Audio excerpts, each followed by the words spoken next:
You hear it all the time. I've eaten this my whole life. Why would it change now? Why does that change for people? Just because your body, your gut changes? Or is it because you have been eating that your whole life that it's breaking down that biome in your gut and causing that damage? That's exactly right. Is because what's happening there is as you age, right, things change, right? Depending on how well you've taken care of your gut up until that moment, the surroundings on exactly where you've placed yourself depends on the food that's readily available to you, right? So seasonal foods, things like that, those all matter, right? So making sure that the individual is getting seasonal foods, but then once you start going outside of that, as far as processed foods and highly processed foods, then you're starting to mess with that gut biome, that natural gut biome that is inside of you that is supposed to naturally heal you, right? And supposed to get rid of all those things. When you start to kind of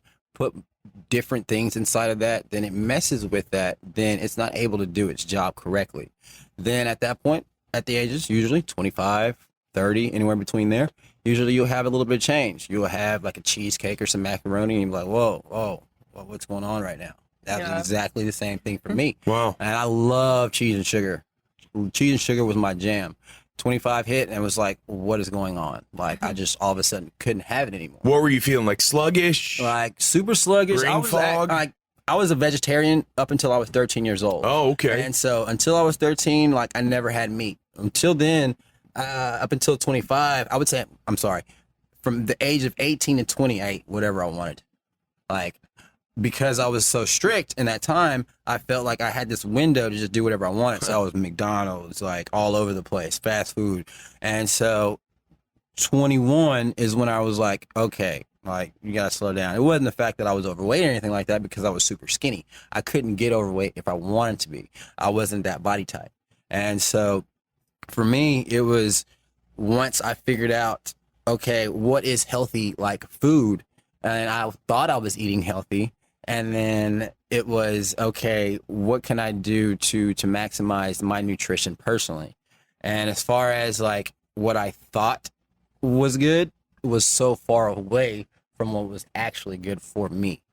When you guys did the food sensitivity test and you figured out can't have this anymore, did you start to notice more of a sense of well-being as your biome changed and is sending better message? Can you talk a little about that? I don't think people understand.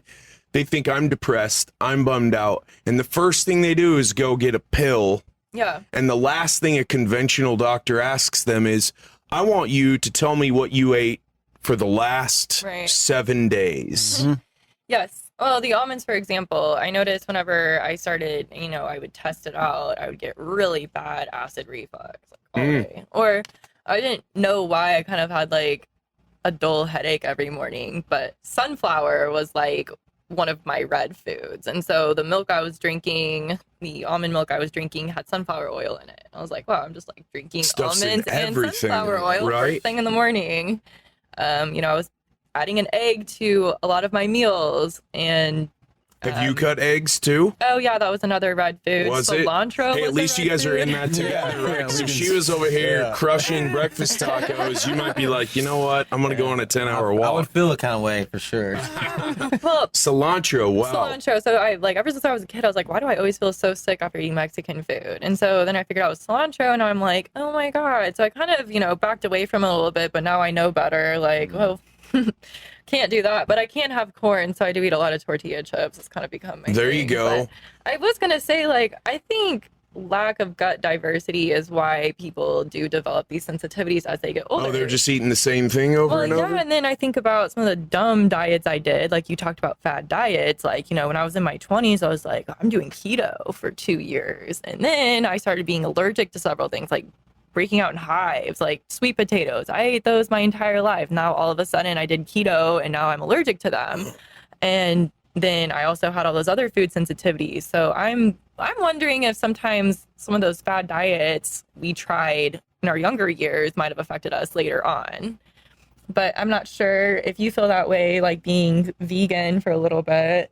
Absolutely, because obviously in my earlier years being vegetarian, I was a little bit more eating, obviously, the what was it, the almond milks and the things like that. And so when you're having those things in excess, later on, you can only pull so much, right? Without pulling from another area of your body. And so, yes, I had a lot of different things that I was dealing with personally. In my gut that didn't show up until I was 25, 30.